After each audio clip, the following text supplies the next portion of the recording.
நிலா ஐயனார் குடும்பத்துக்காக நின்று விட்டு கொடுக்காம பேசினது உங்களுக்கும் பிடிச்சிருக்கா? அப்ப இந்த வீடியோவுக்கு லைக் பண்ணிட்டு வாங்க நாளைக்கான ப்ரோமோக்கான ப்ரிடிக்ஷன் என்னன்னு பார்க்கலாம். இன்னொரு வாட்டி என்னை பார்க்கறதுக்காக அந்த வீட்டு பக்கம் சென்னைக்கு வந்தீங்கன்னா அதுக்கப்புறம் நான் மனுஷியாவே இருக்க மாட்டேன் அப்படின்னு சொல்லிட்டு சோழன் வாங்க போகலாம், அண்ணா வாங்க நான் போகலாம் அப்படின்னு அங்க மேடையிலிருந்து நிலா ஆவேசமா கிளம்பி போயிடுறாங்க. அதே சமயம் வந்திருக்கிற சொந்தக்காரங்க முன்னாடி எல்லாம் அவமானப்பட்டு தலையை குனிஞ்சு நிற்கிறாரு மனோகர். அந்த சமயம் பார்த்துட்டு கஸ்தூரி அங்கிருந்து கிளம்பாம, சார் உங்ககிட்ட கொஞ்சம் தனியாக பேசணும் வர்றீங்களா அப்படின்னு சொல்லிட்டு கூப்பிடுறாங்க. உடனே மனோகரும் ஆமாம் நீங்கள் அப்படின்னு சொல்லிட்டு யோசிக்க, என்ன யோசிக்கிறீங்க, உங்கள் மாப்பிள்ளை சோழனோட சொந்த அத்தை தான் நான், உங்ககிட்ட ஒன்று முக்கியமான விஷயம் பேசணும், வாங்க இங்கே எல்லார் முன்னாடி நின்று பேச முடியாது அப்படின்னு சொல்லிட்டு கஸ்தூரி மனோகர் கிட்ட சொல்ல, மனோகரோ அங்கே தனியாக ரூம்குள்ளே போகிறாங்க. அப்போ கஸ்தூரி மனோகர் கிட்ட பேச ஆரம்பிக்கிறாங்க. ஐயா, நான் அந்த சோழனோட அத்தைங்கிறதால அவங்களோட கூட்டாளின்னு என்னை தப்பாக நினச்சிடாதீங்க, எங்களுக்கு பரம எதிரி அவன் அப்பன் நடேசன், ஏன் சின்ன அண்ணன் தான் அப்படின்னு சொல்லிட்டு கஸ்தூரி பேச ஆரம்பிக்கிறாங்க. அதே சமயம் எல்லாருமா போக கார்த்திகா திரும்பி பார்க்குறாங்க. வெளியில் போய் எங்கே அம்மாவை காணோம் அப்படின்னு கேட்க, உடனே சேரணும் என்னப்பா கார்த்திகா எங்கள் அத்தையை காணோம் அப்படின்னு சொல்லிட்டு தேடுறாரு. அதானே தெரியல, இருங்க எங்கேயாவது ரெஸ்ட் ரூம் போயிருப்பாங்களா இருக்கும், கொஞ்சம் நேரம் வெயிட் பண்ணி பார்ப்போம் அப்படின்னு சொல்லிட்டு இருக்க, அதுக்குள்ளே சரி என்ன வெளியில் தேடுவாங்க, நான் சீக்கிரமாக ஒரு விஷயத்த சொல்லிட்டு போயிடலான்னு தான் உங்களை கூப்பிட்டேன், ஒன்றும் கவலைப்படாதீங்க, எண்ணி 6 மாதத்தில் உங்கள் பொண்ணு முழுகாமல் இருக்க மாட்டா, இங்கே வந்து திரும்பவும் வாழாமல் இருப்பா அப்படின்னு சொல்கிறாங்க.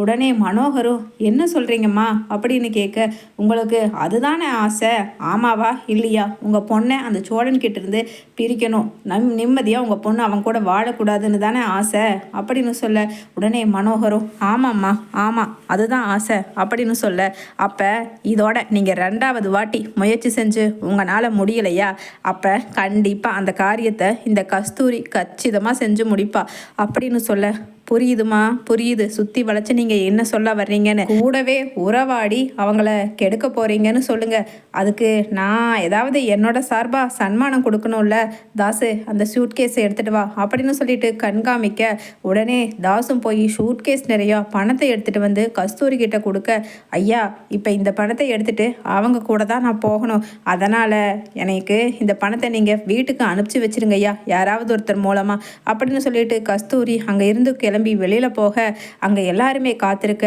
கார்த்திகா சத்தம் போடுறாங்க, ஏம்மா எல்லாரும் இங்கே இருக்கோம்ல, நீ மட்டும் எங்கம்மா போயிட்டு வர அப்படின்னு சொல்ல, உடனே கஸ்தூரியோ அப்பப்பப்பா இங்கிருந்து நம்ம சென்னைக்கு போக வரைக்கும் நம்ம ரெஸ்ட் ரூம் போகாமல் இருக்க முடியுமாடி, அதுக்கு தான் போயிட்டு வந்தேன், என்னதான் சண்டை வந்தாலோ மனுஷங்களோட என்னமோ இதெல்லாம் அடகவா முடியும் அப்படின்னு சமாளிக்கிறாங்க அங்கே கஸ்தூரி. அண்ணா போகலாம் அண்ணா அப்படின்னு சொல்லிட்டு சேரன் கிட்ட நிலாவும் சொல்ல, எல்லாருமா திரும்பி சென்னைக்கு போகிறாங்க.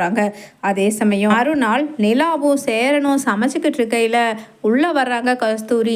என்னம்மா நிலா என்ன சமைக்கிறியா அப்படின்னு கேட்க, உடனே நிலாவும் ஆமாம் ஆண்டி வாங்க சாப்பிடலாம் அப்படின்னு கூப்பிடுறாங்க.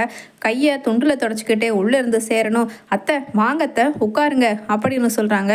அதே சமயம் வெளியில் எங்கேயோ போயிட்டு திரும்பி வர்ற நடேசன், என்ன ஏதோ ஒரு பொம்பளை குரல் நம்ம வீட்டில் கேட்குதே அப்படின்னு எட்டி பார்க்க, இவ எதுக்கு நம்ம வீட்டுக்கு வந்திருக்கா அப்படின்னு சொல்லிட்டு யோசிக்கிறாரு.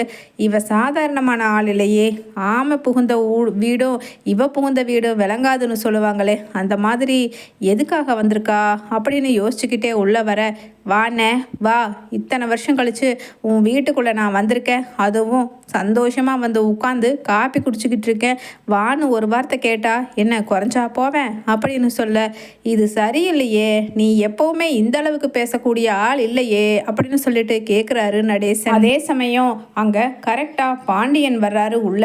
அப்போ சேரனும் என்னடா பாண்டி அப்படின்னு கேட்க, அண்ணா இந்தாண்ணா பணம் இன்னைக்கு ஒர்க் ஷாப்பில் கலெக்ஷன் ஆனது அப்படின்னு சொல்லிட்டு கட்டுக்கட்டா நோட்டுகளை கொடுக்க, உடனே உட்காந்துக்கிட்டு இருக்க கஸ்தூரிக்கு இவ்வளவு பணமா, இத்தனையும் இவன் சம்பாதிச்சதா அப்படின்னு பார்த்துக்கிட்டே இருக்க, உடனே அங்கே சேரனும் என்னடா பாண்டி வழக்கமாக நீ நிலா கிட்ட தானே கொடுப்ப, நிலா கிட்டேயே கொடுத்துரு, நிலா இந்தாப்பா பாண்டி கிட்டேருந்து வாங்கி வச்சிருந்த பணத்தை அப்படின்னு சொல்லிட்டு சொல்கிறாங்க. அதே சமயம் கஸ்தூரி இதுதான் சாக்கு அப்படின்னு சொல்லிட்டு தன்னோட ஃபோனை எடுத்து அப்படியே வீடியோவாக ரெக்கார்ட் பண்ணுறாங்க. அங்கே நிலா அந்த பணத்தை பாண்டியன் கிட்ட இருந்து வாங்குறதும் அதை பீரோவில் தன்னோட ரூம்குள்ளே கொண்டு போய் வைக்கிறதையும் கிளியராக ரெக்கார்ட் பண்ணிட போதுமே, இன்னைக்கு இந்த ஒரு சமாச்சாரத்தை வச்சு இந்த குடும்பத்தில் எவ்வளவு பெரிய கலகம் பண்ண போகிறா இந்த கஸ்தூரின்னு அப்படின்னு அங்கே நினச்சிக்கிட்டே, சரிம்மா நிலா, இன்னைக்கு போதும், நான் நாளைக்கு வரேன் அப்படின்னு சொல்லிட்டு போக, உடனே நடேசனும் நீ எல்லாம் வரவே கூடாது, போ போ அப்படின்னு சொல்கிறாரு வெளியில் உட்காந்துட்டு திண்ணையில். அதே சமயம் வெளியில் போன கஸ்தூரி நேராக இந்த வீடியோவை முதல்ல அந்த பாண்டி லவ் பண்ணுற பொண்ணு வானதிக்கு அனுப்பிச்சி வைப்போம், அப்போ தான் சரிப்பட்டு வரும். ஆனால் அதுக்கு முன்னாடி நம்மளுக்கு தரேன்னு சொன்ன பணத்தை இந்த நிலாவோட அப்பா இன்னும் தரவே இல்லையே, அந்த ஆள் எங்கேயாவது ஏமாற்றிட்டா பணம் கொடுத்தா நம்ம இந்த வேலையை பார்க்கலாம், இல்லைன்னா விட்டுட்டு நமக்கு 1008 வேலை இருக்குது அதை பார்ப்போம் அப்படின்னு சொல்லிட்டு பணத்துக்கு மட்டுமே டார்கெட்டாக எப்போவுமே நினச்சிக்கிட்டு இருக்க கஸ்தூரியும் அதை மனோகருக்கு ஃபோன் பண்ணுறாங்க. அதே சமயம் மனோகரும், அம்மா உங்களை தேடி தான் சென்னைக்கு வரலாம் பணம் எடுத்துட்டுன்னு சொல்லி நானும் என் புள்ள தாசும் இப்போ தான்மா கிளம்பணும் அப்படின்னு சொல்ல, ஆமாம் இவ்வளவு ஸ்லோவாக இருந்தால் உங்கள் பொண்ணையும் உங்கள் மாப்பிள்ளையையும் பிரிக்கவே முடியாதுங்க, நான் காரியத்திலேயே இறங்கி ஒரு காரியத்தை கச்சிதமாக முடிக்கிற அளவுக்கு ரெடி பண்ணி வச்சுருக்கேன், நீங்கள் என்னடானா சாவகாசமாக இப்போ தான் கிளம்பி இருக்கேன்னு சொல்கிறீங்க, சரி வாங்க அப்படின்னு சொல்லிட்டு ஃபோனை வச்சிடுறாங்க. அதே சமயம் ஓ வந்துட்டாங்க போல கால் பண்ணுறாங்க அப்படின்னு 4 மணி நேரம் கழித்து அந்த ஃபோன் கால் ஃப்ரம் மனோகர் கிட்டேருந்து பார்த்ததுக்கு அப்புறமா பரபரப்பாக கிளம்பி மனோகருக்கு ஃபோன் பண்ணி சொன்ன இடத்துக்கு போகிறதுக்காக பணத்தை வாங்கிடலான்னு சொல்லி கிளம்புற கஸ்தூரியை மடக்கி பிடிக்கிறாங்க கார்த்திகா. அம்மா யார் ஃபோன் பண்ணா, எதுக்காகம்மா இவ்வளவு அவசரமாக கிளம்பி போகிற அப்படின்னு கேட்க, இதெல்லாம் உங்ககிட்ட சொல்லிக்கிட்டு இருக்க முடியுமாடி, எனக்கு 1008 ஜோலி இருக்கும், எனக்கு முக்கியமான ஒரு பக்கம் வட்டி பணம் வர வேண்டியது இருக்குது, அதை வாங்குறதுக்காக போகிறேன், நீ கொஞ்சம் நகரு அப்படின்னு சொல்லிட்டு கிளம்பி போகிறாங்க. கஸ்தூரியை பார்த்த உடனே மனோகரும் தாசும், என்னம்மா என்ன எப்படியாவது அந்த குடும்பத்தை கெடுத்துருவதானே, இந்தா நீ கேட்ட பணம் அப்படின்னு சொல்லிட்டு சூட்கேஸ் நிறையா பணத்தை கொடுக்க, அப்படியே வாயை பழந்துட்டு இம்புட்டு பணமும் எனக்கா அப்படின்னு கேட்குறாங்க. ஆமாம்மா ஆமாம், ஆனால் என் பொண்ணு மட்டும் இந்த ஓட்டாண்டி வீட்டில் இருக்கவே கூடாது, திரும்பவும் என் கூட இவன் வேண்டான்னு சொல்லி அவளே வெறுத்து ஒதுக்கி வரணும், அந்த அளவுக்கு அந்த குடும்பத்தை சின்ன பின்னமாக்கணும் அப்படின்னு சொல்லிட்டு சொல்கிறாரு மனோகர். இதை பாருங்கள் இந்த வீடியோவை, இப்போ முதல்ல நான் எடுத்து இறங்கின காரியத்தில் செஞ்ச வேலை இது. அந்த பாண்டி பையன் உங்கள் மகக்கிட்ட வந்து பணத்தை கட்டுக்கட்டாக கொடுக்குறான், ஒர்க் ஷாப்பில் கலெக்ஷன் ஆன பணம்னு சொல்கிறான். இந்த வீடியோவை மட்டும் அவன் பொண்டாட்டி வானதிக்கு அனுப்பிச்சி வச்சேன்னு வைங்க, அவள் சின்ன ஆள் கிடையாது, சரியான பஜாரி, உங்கள் பிள்ளைய வந்து ஏமாந்தா குடுமையை எட்டி பிடிச்சி பலார்னு அரைஞ்சிடுவா, அந்த அளவுக்கு ஒரு பஜாரி, அதுதான் நடக்க போகுது அப்படின்னு சொல்ல, அப்போ அவளை அடிக்கும்போது சோழன் சும்மா இருப்பாரா, பாண்டிக்கும் சோழனுக்கும் சண்டை வரும், 2 பேரும் பிரிஞ்சு வேறு வீட்டுக்கு போவாங்க, அதுதானே நடக்கும். அதுக்கப்புறம் அங்கே சோழனையும் நிலாவையும் பிரிக்கிற வேலையை பார்த்துக்கலாம், முதல்ல இந்த குடும்பத்துக்கிட்டேருந்து நிலாவை பிரிக்கணும் அப்படின்னு கஸ்தூரி சொல்ல, உடனே மனோகர் சொல்கிறாரு, அப்படியாம்மா முதல்ல இந்த வீடியோவை அந்த பொண்ணுக்கு அனுப்பிச்சி வைங்கம்மா அப்படின்னு சொல்ல, உடனே கஸ்தூரியோ நான் இதோ அனுப்பிச்சி வைக்கிறேன் அப்படின்னு சொல்லிட்டு வானதிக்கு அனுப்புகிறாங்க.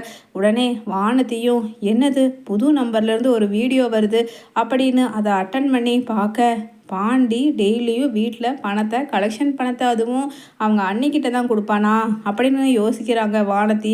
அதே சமயம் வானதி நினச்சிக்கிட்டு இருக்கவே பாண்டி கால் பண்ணுறாரு வானதிக்கு.